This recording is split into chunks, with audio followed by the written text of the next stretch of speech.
Sri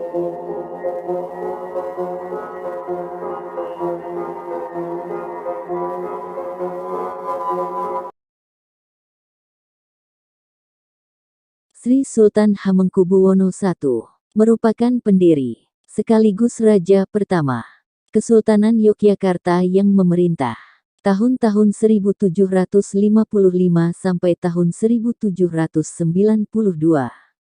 Nama aslinya adalah Raden Mas Sujana. Setelah dewasa bergelar Pangeran Mangkubumi. Beliau merupakan putra Amangkurat IV Susuhunan Mataram ke-8, yang lahir dari selir bernama Mas Ayu Tejawati pada tanggal 6 Agustus tahun 1717. Pada tahun 1740, terjadi pemberontakan orang-orang Tionghoa di Batavia, yang menyebar sampai ke seluruh Jawa. Pada mulanya, Pakubuwana II, kakak Mangkubumi, mendukung pemberontakan tersebut.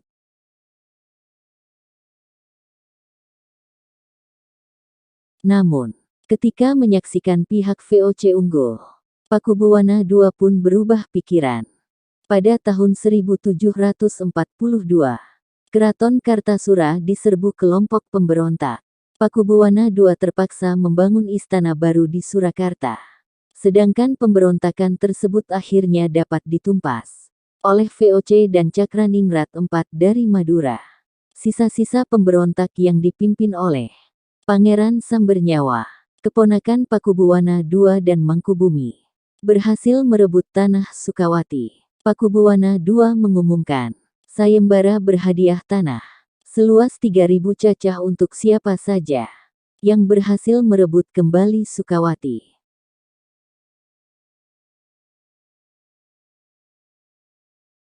Mangkubumi dengan berhasil mengusir Sambernyawa pada tahun 1746.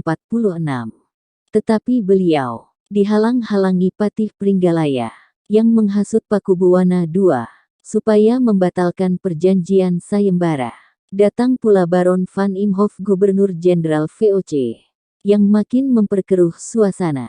Beliau mendesak Pakubuwana II supaya menyewakan daerah pesisir kepada VOC seharga 20.000 riel untuk melunasi hutang keraton terhadap Belanda. Hal ini ditentang Mangkubumi. Akibatnya, terjadilah pertengkaran di mana Baron van Imhoff menghina Mangkubumi di depan umum.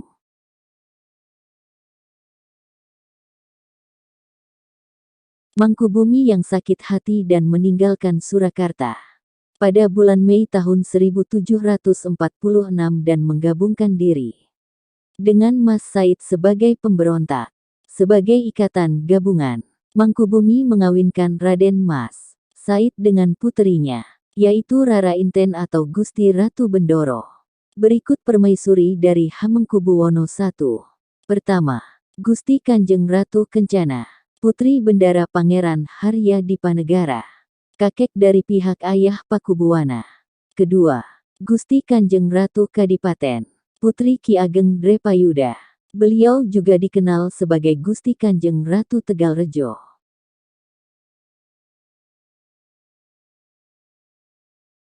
Perang antara Mangkubumi dan Sambernyawa melawan kedudukan Pakubuwana II, yang disebut para sejarawan disebut sebagai Perang Tahta Jawa III. Pada tahun 1747 diperkirakan kekuatan Mangkubumi mencapai 13.000 orang prajurit. Pertempuran demi pertempuran dimenangkan oleh Mangkubumi. Misalnya pertempuran di Demak dan Grobogan. Pada akhir tahun 1749, Pakubuwana II sakit parah dan merasa kematiannya sudah dekat. Beliau pun menyerahkan kedaulatan Mataram kepada VOC untuk melindungi segenap keluarganya pada tanggal 11 Desember.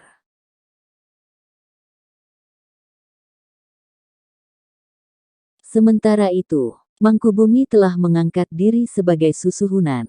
Bergelar Pakubuwana III tanggal 12 Desember. Di basis pertahanannya.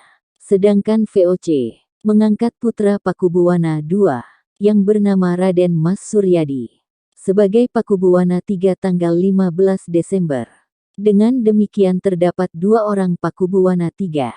Raden Mas Suryadi disebut Susuhunan Surakarta. Sedangkan Mangkubumi disebut Susuhunan Kabanaran karena bermarkas di Desa Banaran di daerah Sukawati, sekarang Sragen.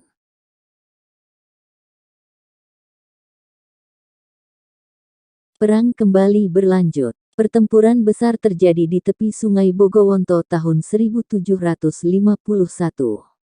di mana Mangkubumi menghancurkan pasukan VOC yang dipimpin Kapten de Klerk. Orang Jawa menyebutnya Kapten Klerek. Pada tahun 1752, Mangkubumi dengan Sambernyawa terjadi perselisihan. Perselisihan ini berfokus pada keunggulan supremasi tunggal atas Mataram yang tidak terbagi. Tawaran Mangkubumi untuk bergabung mengalahkan Sambernyawa akhirnya diterima VOC tahun 1754. Pihak VOC diwakili Nicholas Harting, yang menjabat gubernur wilayah pesisir utara Jawa.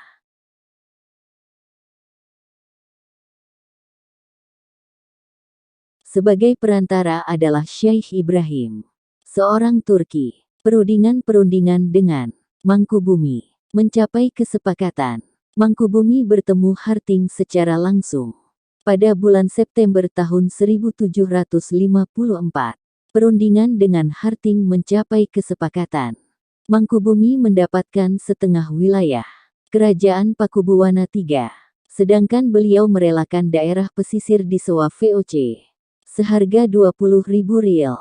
Dengan kesepakatan 20.000 rial dibagi dua, 10.000 rial untuk Mangkubumi dan 10.000 rial untuk Pakubuwana III.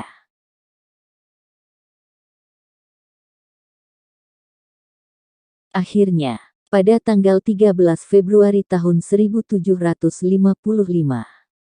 dilakukan penandatanganan naskah Perjanjian Giyanti yang mengakui Mangkubumi sebagai Sultan Hamengkubuwono I. Wilayah Mataram yang dikuasai Pakubuwana III dibagi menjadi dua. Mangkubumi mendapat setengah bagian. Perjanjian Giyanti ini juga merupakan perjanjian persekutuan baru antara kelompok Mangkubumi bergabung dengan Pakubuwana III dan VOC, menjadi persekutuan untuk menghancurkan pemberontakan kelompok Pangeran Sambernyawa.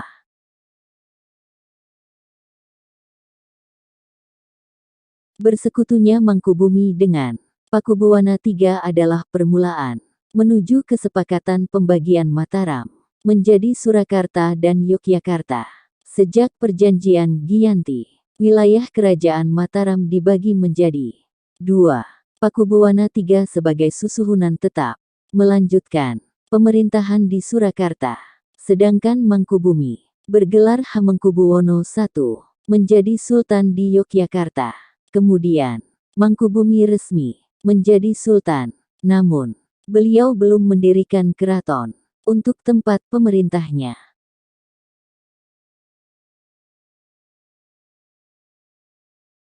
Untuk mendirikan keraton Mangkubumi, kepada VOC mengajukan uang persekot sewa pantai utara Jawa, tetapi VOC saat itu belum memiliki yang diminta oleh Mangkubumi.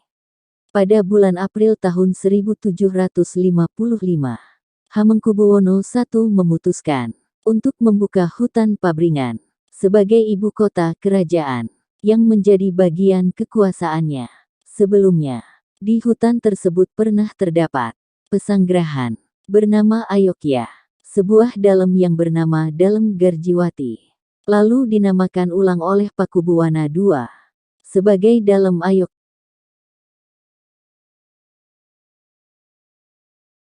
Oleh karena itu, ibu kota baru dari kerajaan yang menjadi bagiannya tersebut pun diberi nama Ngayogyakarta Hadiningrat. Sejak tanggal 7 Oktober tahun 1756, Hamengkubuwono I pindah dari Desa Banaran menuju Yogyakarta.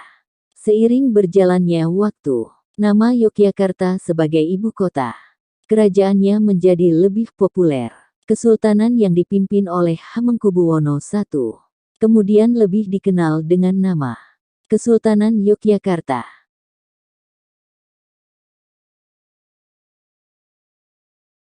Hamengkubuwono I, meskipun telah berjanji damai namun tetap saja berambisi ingin mengembalikan Mataram menjadi kerajaan yang utuh. Surakarta saat itu dipimpin oleh Pakubuwana III yang mendapat perlindungan dari Belanda sehingga niat Hamengkubuwono I untuk memerangi Surakarta sulit diwujudkan.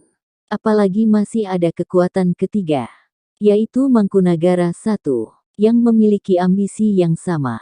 Sehingga cita-cita menyatukan kembali Mataram yang utuh bukan monopoli seorang saja.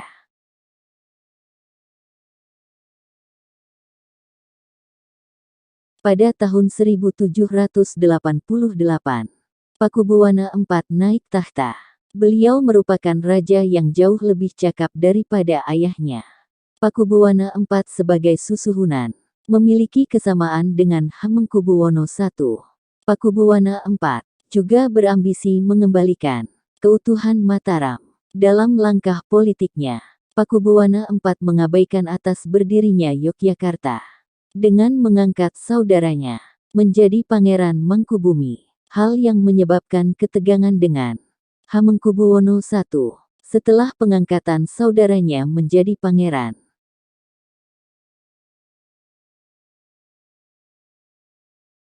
Pakubuwana IV juga tidak mengakui hak waris tahta Adipati Anom putra mahkota Yogyakarta. Pihak VOC mulai resah menghadapi raja baru tersebut karena ancaman perang terbuka di Jawa kembali bisa menyebabkan keuangan VOC terkuras. Pakubuwana IV mengambil langkah konfrontatif dengan Yogyakarta dengan tidak mau mencabut nama Mangkubumi untuk saudaranya. Memang dalam perjanjian Giyanti tidak diatur secara permanen soal suksesi Kesultanan Yogyakarta, sehingga sikap konfrontatif Pakubuwana IV ini dapat dimengerti bahwa penguasa Surakarta memahami tanggung jawab kerajaan.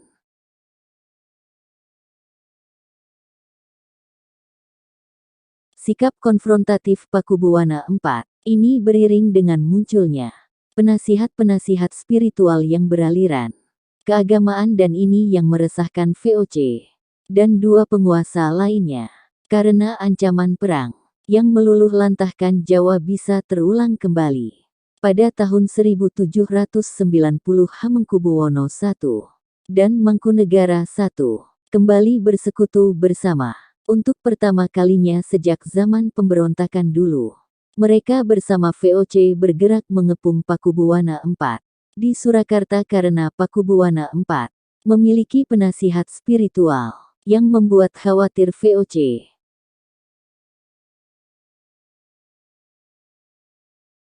Pakubuwana IV akhirnya menyerah untuk membiarkan penasihat spiritualnya dibubarkan oleh VOC.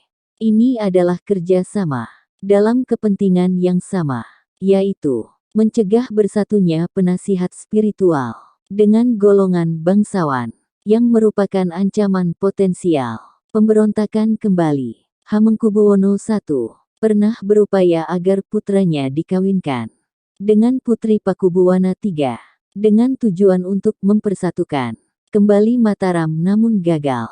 Pakubuwana IV yang merupakan pewaris tahta Pakubuwana III lahir untuk menggantikan peran ayahnya.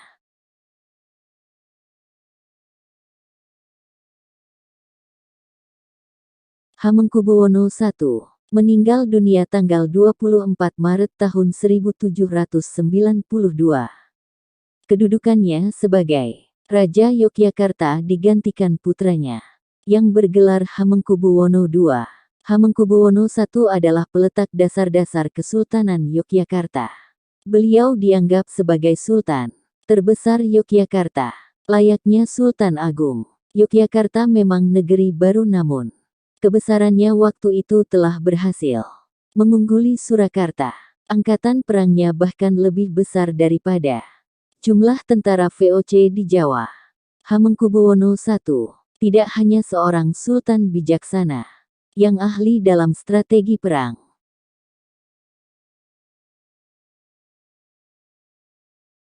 tetapi juga seorang pecinta keindahan.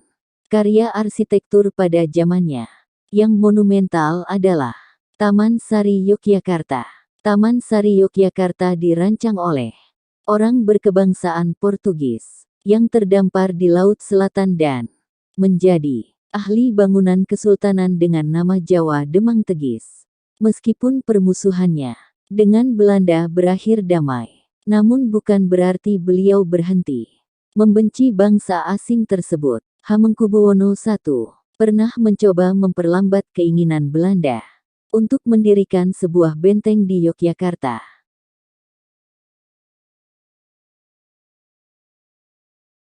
Beliau juga berusaha keras menghalangi pihak VOC untuk ikut campur dalam urusan pemerintahannya. Pihak Belanda sendiri mengakui bahwa perang melawan pemberontakan Pangeran Mangkubumi adalah perang terberat yang pernah dihadapi VOC di Jawa sejak tahun-tahun 1619 sampai tahun 1799. Rasa benci Hamengkubuwono I terhadap penjajah asing ini kemudian diwariskan kepada Hamengkubuwono II, raja selanjutnya.